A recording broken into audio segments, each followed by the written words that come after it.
Hello friends, तो in this video I'm going to cover chapter diseases. तो जिसको मैंने दो पार्ट्स में डिवाइड किया है. First, in this particular video I'll cover chapter diseases of communicable, जिसमें मैं बैक्टीरियल डिजीजेस, वायरस डिजीजेस और प्रोटोजोआ डिजीजेस कवर करूँगी. ओके और जो उसका सेकंड पार्ट होगा उसमें मैं डेफिशिएंसी डिजीजेस कॉज करूँगी, जैसे कि विटामिन की डेफिशिएंसी से, प्रोटीन की, है ना. तो ये जो सारे ही डेफिशिएंसी की डिजीजेस हैं वो आपकी नेक्स्ट वीडियो में मिलेंगी. ओके सो मैं स्टार्ट करती हूँ. First of all will understand कि डिजीज़ मतलब होता है क्या, है ना. वैसे मोस्टली पता होगा, आई नो, बट फिर भी मैं थोड़ा सा जल्दी से एक रिकैप करा देती हूँ. डिजीज़ मतलब क्या होता है, जब आप नॉट ईजी फील करते हो, है ना. नॉट ईजी किस किस वजह से फील कर सकते हो सकता है कि आपका कोई जेनेटिक डिसऑर्डर हो, है ना, hormonal imbalance, mall functioning of immune system हो. तो ये सारे जो फैक्टर्स हैं वो हमारे ह्यूमन हेल्थ को अफेक्ट करेंगे. अब जब ह्यूमन हेल्थ अफेक्ट होगी तो ऑब्वियस सी बात है कि हम अच्छा फील नहीं करेंगे, है ना. अच्छा, ये डिजीजेस जो हो सकती हैं वो टू टाइप से कॉज हो सकती है. एक हो सकता है कि इंट्रिंसिक सोर्स से हो और सेकंड हो सकता है एक्सट्रिंसिक हो. तो इन मतलब क्या, internally. Extrinsic means external cause से, है ना. इंट्रिंसिक सोर्स की वजह से जो कॉज होते हैं उनको हम बोलते हैं ऑर्गेनिक या मेटाबॉलिक डिजीजेस, है ना. ऑर्गेनिक या मेटाबॉलिक डिजीजेस हम बोलते हैं जो कि इंट्रिंसिक सोर्स से कॉज होती हैं. अब इंट्रिंसिक सोर्स से जो कॉज हो रही हैं उनके एग्जाम्पल क्या क्या हो सकते हैं. कार्डिक फेलियर, जिसको हम हार्ट अटैक बोलते हैं, किडनी फेलियर हो सकता है, डायबिटीज़ हो सकता है. ये क्या होता है, ये इंट्रिंसिक सोर्स की वजह से होते हैं. और नेक्स्ट क्या होता है, एक्सट्रिंसिक. एक्सट्रिंसिक में क्या आ जाएगा, जो डेफिशिएंसी की वजह से कॉज होती हैं. जैसे मैं बोल सकती हूँ आपका ओबिसिटी हो गया, नाइट ब्लाइंडनेस हो गया. तो ये जो सारे ही डिजीज़ हैं, स्कर्बी हो गया, ये सारे कौन से फैक्टर्स हैं जो आपका एक्सटर्नली एक्सट्रिंसिक सोर्स की वजह से होता है. ओके तो ये आपको पता होना चाहिए इंट्रिंसिक और एक्सट्रिंसिक के एग्जाम्पल्स. अच्छा, कुछ एक डिजीज़ ऐसे भी होते हैं जो माइक्रो ऑर्गेनिज्म की वजह से कॉज होती हैं. माइक्रो ऑर्गेनिज्म या फिर बोल सकते हो कि एक अनबैलेंस डाइट की वजह से होती हैं, है ना. तो माइक्रो ऑर्गेनिज्म की वजह से क्या हो, कौन कौन सी हो सकती है, जैसे कि वायरस हो गया, बैक्टीरिया, फंगाई, है ना, प्रोटोजोआ. ये सारे ही जो होती है ना, हेलमिंथीज हो गया, वॉर्म हो गए. तो ये जो सारे होते हैं वो आपके आते हैं माइक्रो ऑर्गेनिज्म डिजीजेज में, है ना. और हो सकता है एनवायरमेंटल पॉल्यूटेंट्स की वजह से हो रहा है, टोबैको, अल्कोहल की वजह से हो रहा है. तो ये सारे ही आपके बहुत इंपॉर्टेंट एक्सट्रिंसिक फैक्टर्स हैं जिनकी वजह से आपको डिजीज़ मतलब ह्यूमन हेल्थ जो है वो अपसेट हो जाती है. ठीक है, ह्यूमन हेल्थ अफेक्ट हो जाती है, जिसको हम क्या बोलते थे, उसी हम एक पर्टिकुलर स्टेट को बोलते हैं जब ह्यूमन हेल्थ अपसेट है. मतलब ह्यूमन हेल्थ अच्छे से उसका मतलब उसको ठीक अच्छा फील नहीं हो रहा, तो उसको हम बोल देते हैं कि डिजीज़ेस है. टाइप्स ऑफ डिजीज़ेस कैसे, किस बेसिस पे डिवाइड किया है, तो ये मैंने डिवाइड किया है आपका स्प्रेडनेस की बेसिस, मतलब कैसे फैलती हैं, मतलब कम्युनिकेबल हैं या नॉन कम्युनिकेबल हैं. तो फर्स्ट मैं आपको बताऊंगी कैसा. फर्स्ट है आपका कॉग्निटल. कॉग्निटल मतलब क्या होता है कि वो डिजीजेस जो आपकी बर्थ से प्रेजेंट हैं. कॉग्निटल मतलब क्या हो गया, दोज डिजीजेस जो आपके सिंस बर्थ प्रेजेंट हैं, तो उसको हम बोलेंगे कॉग्निटल, है ना. ये बेसिकली क्या हो सकता है, ये इसमें हो सकता है आपका कोई भी मेटाबॉलिक डिसऑर्डर हो सकता है, या फिर हो सकता है आपका कोई भी एक ऑर्गन है जो प्रॉपर तरीके से फंक्शन नहीं कर रहा, तो उसको हम बोलेंगे कॉग्निटल डिजीज़. ये जो डिजीज़ होती है ये परमानेंट ही होती है. ये मतलब इसको ईजिली क्योर नहीं किया जा सकता, ज़्यादातर चांसेस में इसको ईजिली क्योर नहीं किया जा सकता. ये परमानेंट होती हैं. ओके और नेक्स्ट जो होती है वो होती है आपके एक्वायर्ड डिजीजेस. एक्वायर्ड डिजीजेस मतलब कौन सी होती हैं, जो आपकी बाय बर्थ प्रेजेंट नहीं होती हैं, ये आफ्टर किसी एक कॉज की वजह से या किसी एक फैक्टर की वजह से ये होती हैं. इनको हम बोलते हैं एक्वायर्ड डिजीजेस, है ना. एक्वायर्ड मतलब क्या होता है, एक्वायर मतलब बेसिकली क्या होता है, जो आपने किसी मतलब कैसे आफ्टर बर्थ आपने एक्वायर की है, मतलब प्राप्त की है ना. तो एक्वायर्ड डिजीज मतलब वो डिजीजेस जो सिंस बर्थ प्रेजेंट नहीं होती हैं. ओके अच्छा, एक्वायर्ड डिजीजेस को हम फर्दर दो कैटेगरीज में डिवाइड कर सकते हैं. कौन कौन सी वो दो कैटेगरीज होंगी. फर्स्ट कैटेगरी होगी आपकी कम्युनिकेबल डिजीज़, है ना. कम्युनिकेबल डिजीज़ मतलब जिसको हम इन्फेक्शियस डिजीज़ भी बोलते हैं या फिर इन्फेक्टियस डिजीज़ भी बोलते हैं. तो ये आपके प्रोनाउंसिएशन के ऊपर डिपेंड करेगा, इन्फेक्शियस या फिर इन्फेक्टियस. तो फर्स्ट विल बी कम्युनिकेबल या इन्फेक्टियस डिजीजेस, मतलब जो कि बहुत सारे पैथोजेंस की वजह से क्रिएट होती है. जैसे कि मैं बोल सकती हूँ वायरस हो गया, बैक्टीरिया हो गया, प्रोटोजोआ हो गया, वॉर्म हो गए. तो ये सारे ही क्या होते हैं, पैथोजेंस जो कि आपके एक कैरियर की तरह काम करते हैं, है ना, जो मतलब डिजीज़ जिनके थ्रू डिजीज़ स्प्रेड होती है. उसको हम बोलेंगे कम्युनिकेबल, है ना। और नेक्स्ट क्या होगी आपकी non communicable. Non communicable diseases मतलब कौन सी, जो कि आपकी किसी एक पर्टिकुलर ऑर्गन के या फिर ऑर्गन सिस्टम के फेलियर की वजह से या फिर माल फंक्शनिंग की वजह से जो आपको डिजीज़ होती है उसको हम बोलते हैं नॉन कम्युनिकेबल या फिर नॉन इन्फेक्शियस या डीजनरेटिव डिजीज़ भी बोलते हैं, डीजनरेटिव, है ना। तो ये आपके सेकेंड पार्ट हो गया। इसमें कौन कौन सी हो सकती है, इसके कुछ एग्जांपल जैसे कि जो आपकी विटामिन्स की डेफिशिएंसीज की वजह से कॉज हो रही हैं, मिनरल्स की, या फिर कैंसरस डिजीजेस हो सकती हैं, एलर्जी हो सकती है, जेनेटिक डिजीजेस हो सकती हैं, ये सारे ही आपके नॉन कम्युनिकेबल हैं। ओके अच्छा, इसमें मैंने आपको बताया कि मिनरल्स, ये जो डेफिशिएंसी वाला जो पार्ट है, जो विटामिन्स और मिनरल्स की डेफिशिएंसी वाला है, उसको मैं नेक्स्ट पार्ट में कवर कराऊंगी। ओके सो आज स्टार्ट करते हैं बैक्टीरिया का। फर्स्ट ऑफ ऑल बैक्टीरिया वाला किसका टाइप है, कम्युनिकेबल डिजीज का। ओके तो बैक्टीरिया आपको पता होना चाहिए, बैक्टीरिया क्या होता है, एक प्रोकार्योट्स होते हैं। प्रोकार्योट्स जो कि एक बोल सकते हैं जो सिंगल सेलुलर ऑर्गेनिज्म होते हैं। अच्छा फर्स्ट ऑफ ऑल मैं आपको ये बताऊंगी कि बैक्टीरिया की डिस्कवर किसने किया, ये पता होना चाहिए क्योंकि ये क्वेश्चन आता है। तो बैक्टीरिया को डिस्कवर किसने किया था, A1 लीवेनहुक।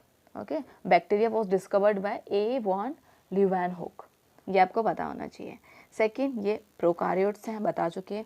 ये कहाँ रहते हैं, ये रह सकते हैं सॉइल के अंदर भी रह सकते हैं, ओशंस में, ह्यूमन बॉडी के अंदर भी रह सकते हैं।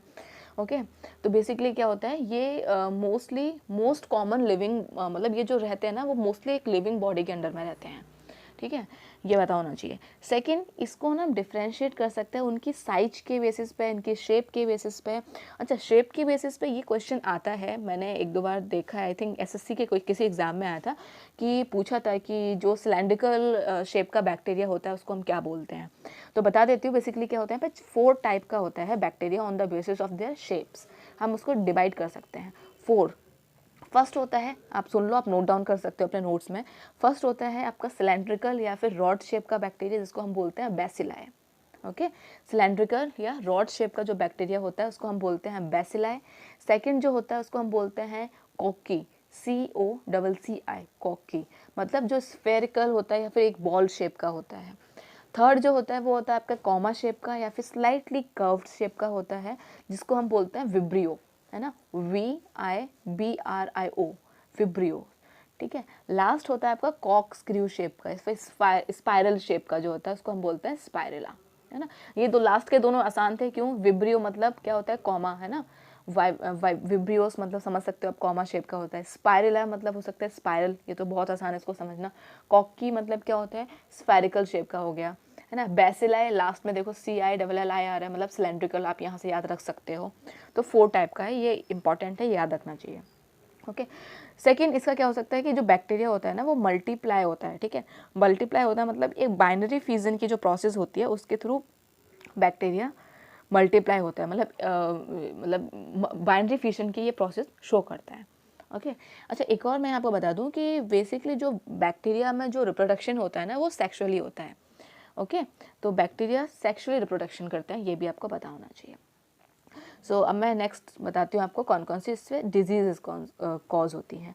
फर्स्ट जो डिजीज़ है वो कॉज होती है आपकी कॉलेरा। कॉलेरा किससे कॉज होती है, बाय बैक्टीरिया। कौन से बैक्टीरिया से, विब्रियो कॉलरिया। नाम आसान है, कॉलेरा यहाँ पर है, यहाँ पर भी कॉलरिया दिया हुआ है, मतलब आप आसानी से समझ सकते हो विब्रियो कॉलरिया। अच्छा विब्रियो आपको याद होगा मैंने बताया था, विब्रियो एक टाइप होता है बैक्टीरिया का, कौन सा टाइप बताया था, एग्जैक्टली कॉमा शेप का, है ना। कॉमा शेप का जो बैक्टीरिया होता है उसको हम बोलते हैं विब्रियो, है ना। तो कॉलरा किससे होता है, विब्रियोस कॉलरिया।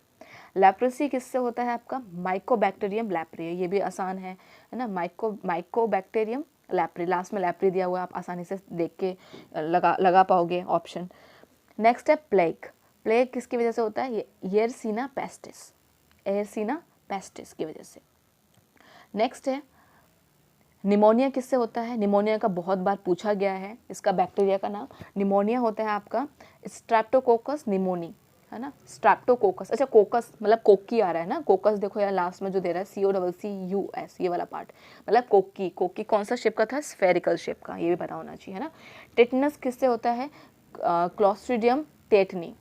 टेटनस का लास्ट में देखो आपको टेटनी दिख रहा है, मतलब सारे मोस्टली आपको लास्ट में दिख जाएगा ना। ट्यूबरक्लोसिस किससे होता है, माइकोबैक्टीरियम ट्यूबरक्लोसिस से।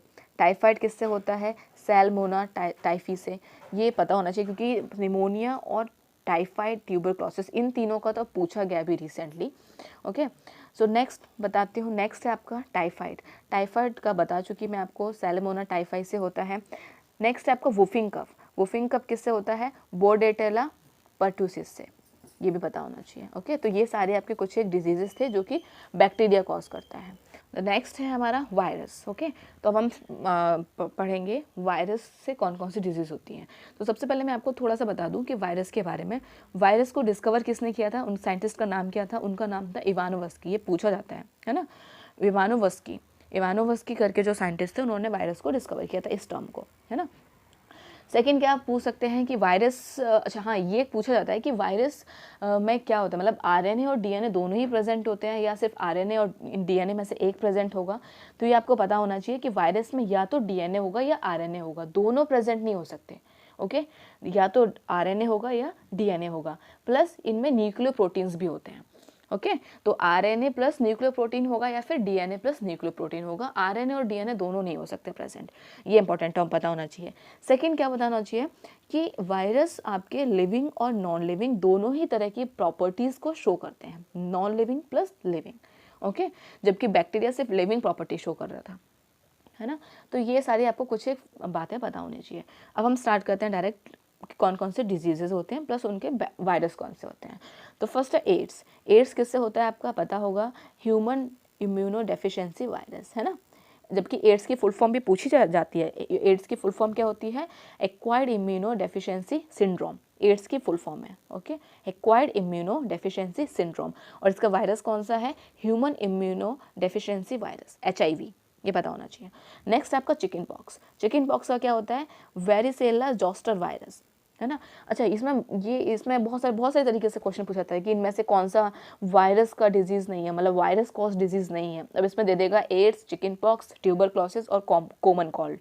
तो common cold, chickenpox, AIDS, ये सारे ही हैं। ट्यूबरक्लोसिस बैक्टीरियल डिजीज़ है ना, तो ऐसे भी पूछा जा सकता है। नेक्स्ट कौन सा virus disease? Common cold. Common cold किससे होता है? राइनो वायरस से होता है, ठीक है। आपका नेक्स्ट है आपका चिकनगुनिया, है ना। चिकनगुनिया किससे होता है? आपका वायरस से होता है। उसका नाम क्या होता है? चिकनगुनिया वायरस ही होता है उसका नाम, ठीक है, ये भी पता होना चाहिए। नेक्स्ट है आपका डेंगू फीवर। डेंगू का क्या होता है? डेंगू वायरस होता है ना। नेक्स्ट हो सकता है आपका इबोला, है ना। इबोला का इबोला वायरस होता है। डेंगू का डेंगू फीवर का डेंगू वायरस था। फूट एंड माउथ डिजीज़ जो होती है वो होता है foot and mouth disease virus ही होता है। बट इसमें आपको वायरस ना याद रख के आपको इनके डिजीज़ के नाम याद रखने हैं। बैक्टीरिया में आपको दोनों ही याद रखने हैं। ओके, नेक्स्ट है आपका इसका फूट एंड माउथ डिजीज़ हो गया। नेक्स्ट आपका हेपेटाइटिस ए, मेसल्स, है ना, ये आपको याद रखना है कौन कौन से डिजीज़ होते हैं। जैसे कि MERS, मर्स, ये दिया हुआ है, इसका क्या? कोरोना वायरस, ये भी आपसे पूछा जा सकता है ना। ये तो रिसेंट का ही है, MERS, मर्स, है ना। ये क्या होता है? Corona virus. मर्स इसका बैक्टीरिया है, सॉरी वायरस है। ओके, मेसल्स का हो गया, हेपेटाइटिस हो गया, ये आपको पता होना चाहिए। अच्छा, हेपेटाइटिस के आपको पता होगा पार्ट्स है ना, hepatitis A, hepatitis B, hepatitis C. Hepatitis A का तो पता लग गया है। और अच्छा, एक और मैं आपको क्वेश्चन देती हूँ कि इस बार का जो आपका नोबेल प्राइज़ मिला है ना, वो हेपेटाइटिस बी के लिए मिला है ना। हेपेटाइटिस बी के लिए, हेपेटाइटिस बी का पता लगाया है, तो आपको उन साइंटिस्ट का नाम बताना है कॉमेंट सेक्शन में। ओके, सो नेक्स्ट हम स्टार्ट करते हैं। इसका जो मैं नेक्स्ट बात बताती हूँ वो है मम्स। मम्स भी होता है, रेबीज़ होता है, और स्मॉल पॉक्स, रेबीज़, मम्स, ये सारे ही आपके वायरस डिजीज़ेज़ हैं। ओके, ये आपको पता होना चाहिए। नेक्स्ट मैं बताती हूँ आपको प्रोटोजोआ का। तो प्रोटोजोआ में क्या होगा? प्रोटोजोआ बेसिकली होता है क्या है? प्रोटोजोआ एक क्लस्टर टाइप का होता है, एक यूनिसेलुलर यूकारियोटिक ऑर्गेनिज्म का। ओके, बैक्टीरिया कैसा था? प्रोकारियोटिक था, है ना। और जो आपका प्रोटोजोआ होता है वो आपका यूकारियोटिक होता है। तो यूकारियोटिक ऑर्गेनिज्म का होता है जो कि कंज्यूम करता है बैक्टीरिया को, और भी उसके सारे फूड रिसोर्सेज होते हैं, लेकिन बैक्टीरिया भी इसका एक one of the food resources होता है।